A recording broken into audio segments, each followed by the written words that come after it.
वाक़े ॾिंदालू वज़ीर आज़म शहबाज शरीफ़ गॾियल क़ौमुनि जे सेक्रेटरी जनरल जो फ़ोन ते राब्तो थियो आहे। राब्ते दौरान ख़िते जी सूरतहाल ते ख़्यालनि जी ॾेवट कई वई। वज़ीर आज़म पारां छिकताण में घटिताई ते एंटोनियो गुतेरेस जी कोशिशुनि जी वाखाण कई।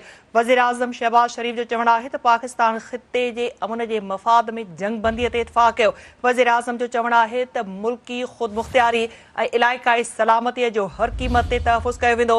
अहम ख़बर नाज़रीन अवाज़ सां शेयर कयूं पिया। वज़ीर आज़म शहबाज शरीफ़ गॾियल क़ौमुनि जे सेक्रेटरी जनरल जो फ़ोन ते राब्तो थियो आहे।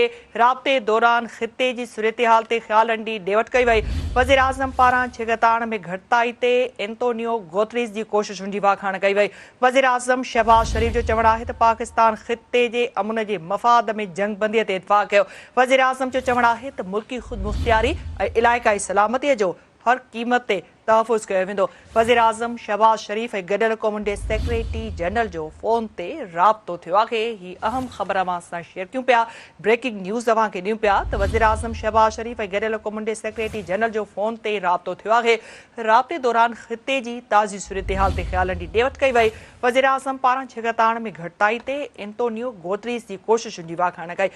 वज़ीर आज़म शहबाज शरीफ़ चयो त पाकिस्तान ख़िते जे अमन जे मफ़ाद में जंगबंदीअ ते इतफ़ाक़ कयो। वज़ीर आज़म शहबाज शरीफ़ चयो त मुल्की ख़ुदमुख़्तियारी ऐं इलाइक़ाई सलामतीअ जो हर क़ीमत ते तहफ़ुज़ कयो वेंदो।